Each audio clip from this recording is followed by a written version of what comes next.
So good afternoon, ladies and gentlemen. My name is Glenn Rhodes, and this presentation is brought to you by the EMP Taskforce.us organization.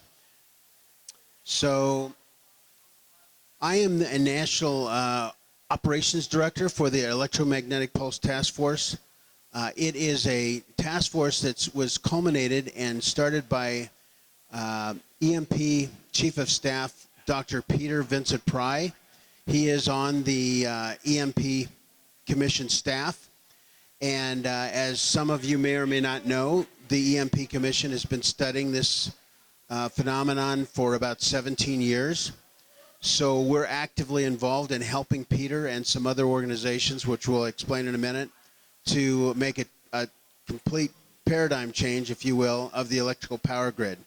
So I'm going to be doing more of a societal policy overview.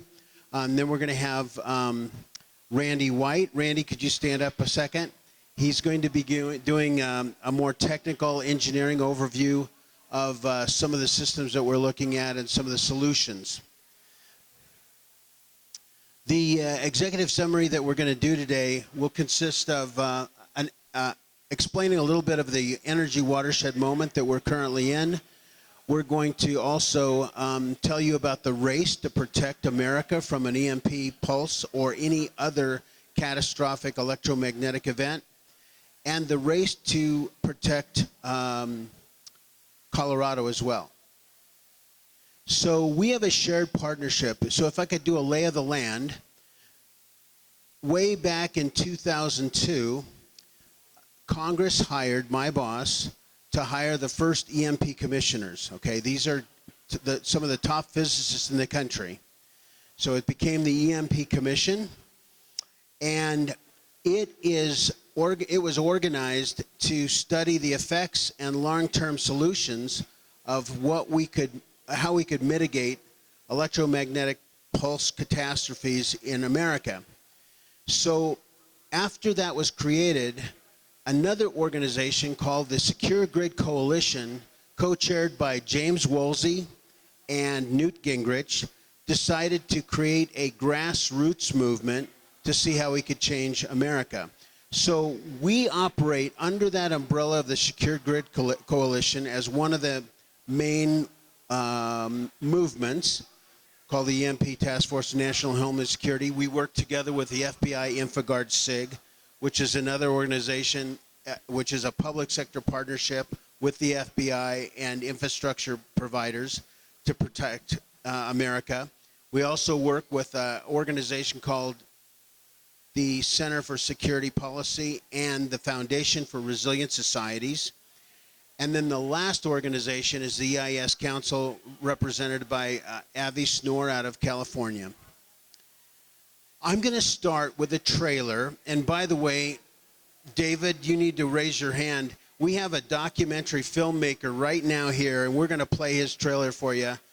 Some of you have seen it. And so it's going to provide a good overview and introduction to what we're talking about.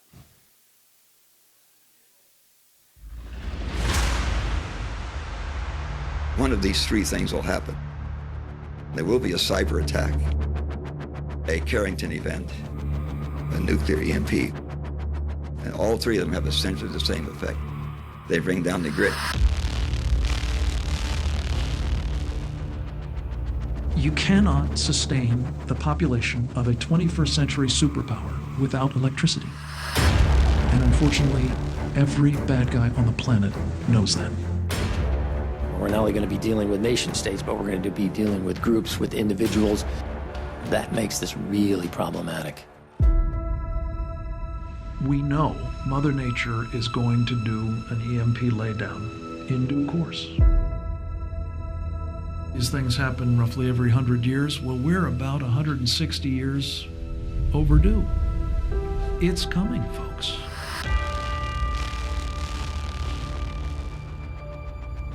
Congress should look at EMP attacks, cyber warfare, and nuclear weapons as three great threats to our survival. We have to be able to defeat all three of those threats. We're going in exactly the wrong direction.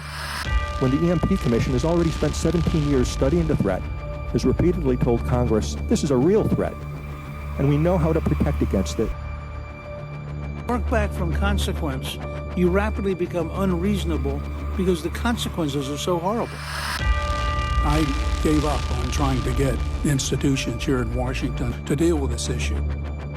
I think we're living through the most dangerous period of my lifetime.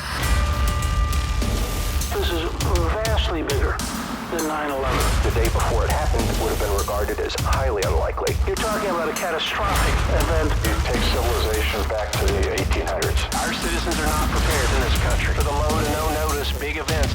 If you're expecting FEMA to do it, that's not a sound plan. If there will be no electricity for the next year, what will you do?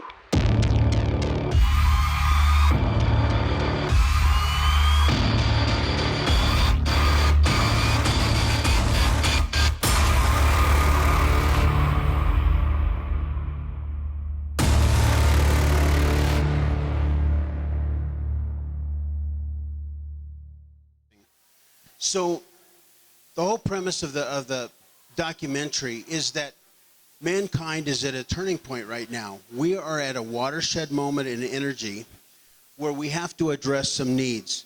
So we have over 54% of the world's population that lives in the urban environment. That's about 4 billion people, right? And of the 4 billion people, by 2050, that'll increase to 66%, almost 5 billion people that'll be living in urban cities. So all over the world, cities are grossly unprepared for the multidimensional challenges that we're talking about today. So the asymmetrical threat vectors that we're going to present, Randy's going to talk about a little bit about it later on. And the message is that electrical power has allowed us to super exceed the carrying capacity of our environment. In other words, in order for the modern city to function, we need electricity. It moves our cars, it moves our food, our water, it moves everything that we have to sustain life.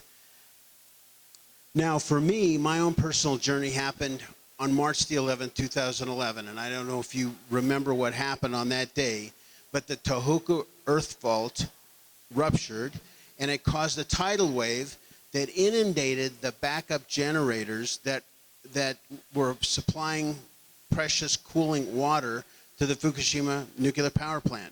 So when the power plant sensed that the sensors were starting to vibrate, the control rods went in, and it needs cool water for a number of days and even weeks before that plant becomes stable and in a steady state environment. The problem is that with the generators out, it started a nuclear meltdown. So I knew from reading that about 120 million Americans live within 50 miles of a boiling water reactor similar to the Fukushima plant. So all over a nation, I thought, wow, if we ever had a nuclear power plant lose electrical backup power, then it would cause some problems. So I typed in at that time, right, a couple of weeks after I read the article, long duration power outage for the state of Colorado. Well, when I put that into Google, it led me to this gentleman right here. His name is Dr. Daniel Baker. He's the director of LASP, Laboratory in Atmospheric and Space Physics, up in Boulder. And I said, Dan, I have to talk to you about this. This is really important. I don't understand what happened here, but can you brief me on the current electrical power grid? And he said, Glenn, I can.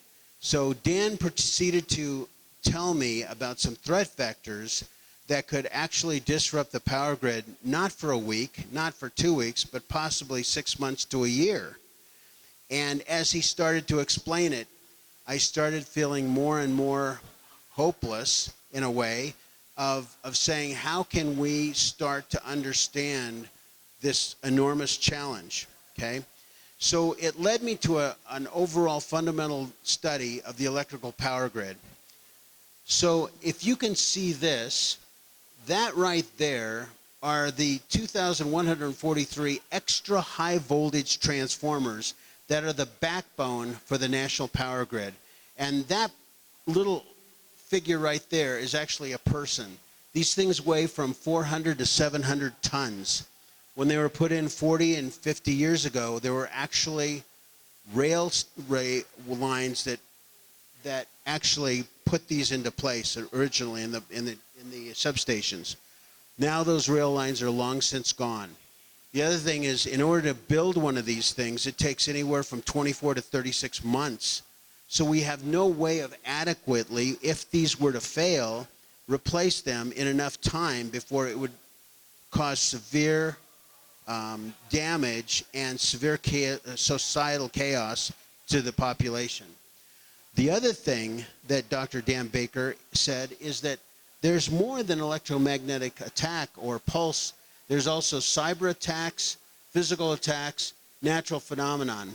And there are millions of these things right here. It's called supervisory control and data acquisition communication cards. They monitor everything that we do.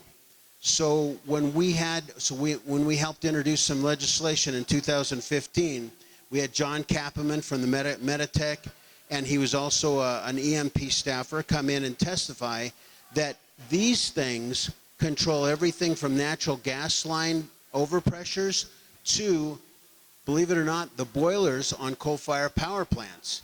So it's important that we maintain the security of these little cards. I liken, and excuse me for being over spiritual, I liken the electrical power grid to kind of the ancient and biblical Tower of Babel, that was built in Mesopotamia. If you ask a historian, for example, Dr. Jan Christian Gentry, professor of Old Testament history at Heidelberg University, they said that the standard historical response as to why the fabled Tower of Babel was constructed is typically to show the world the pinnacle of human arrogance and fame. Well, let me suggest to you that the electrical power grid is kind of akin to the Tower of Babel. When we started presenting this message, though, there were people that were naysayers. They go, oh, it's not true. And Randy's going to talk about the technical aspects and why the science is actually true. But some detractors kept saying that it's just a conservative ploy to get arms continue to be constructed and built. And so when the Soviet Union fell, we need a new nemesis. We need a new enemy. But I can tell you what, that's not the case, okay? We're talking about the actual threat to our power grid. And my boss, Dr. Peter Pry, came out with a new acronym. We all know about Mutual Assured Destruction, or MAD. So Dr. Pry has coined the new term Strategic Assured National Existence, or SANE. And I think that's a really good thing that we're trying to do. So there's another document out here called the Joint Atomic Energy Intelligence Committee that counteracted the 17 years of study that the EMP Commission reported, and actually said that the EMP Commission was not true. That all the stuff, all the reports in there, all the multiple studies was completely fabricated. Unfortunately, that report was a classified report. We did have a classified, by the way, rebuttal to that report. But William Graham, the chairman of the EMP Commission, stated that the JAC report is the most dangerous report ever to come out of the Pentagon. So there are people out there that are fighting this. We don't know why exactly, but they're not willing to accept the challenge and the change. There's also a new book that came out called The EMP Hoax, where, again, they say that the EMP threat is all fabricated, and I can tell you that it's not. And in fact, he mentions in here that he thinks that the government is using that to fearmonger our population and to keep them afraid, and that's not the case. If anything, it's hard to get the government to really address the problem, simply because there are so many things and different departments in the U.S. government, okay, and we all have our little tasks to do, and it's hard to get a coordinated universal response to how we're going to protect the grid. So we have a member of the DoD Jason group, okay, in Colorado right now, and he told me, and he said he's a part of the advisory committee, he said that he concluded that the federal response to the EMP risk is poorly organized, no one in charge, resulting in a duplication and omission between agencies. So what we're trying to do is we're trying to help the U.S. government, local responders, EMP commission people, emergency managers, to try to bring up the educational level a little bit by a little bit to help them understand the severe threat and that it has to our society. And with that, I'm going to hand it over to Randy. He's going to talk a little bit about the engineering solutions, legislation, and also Expo 17.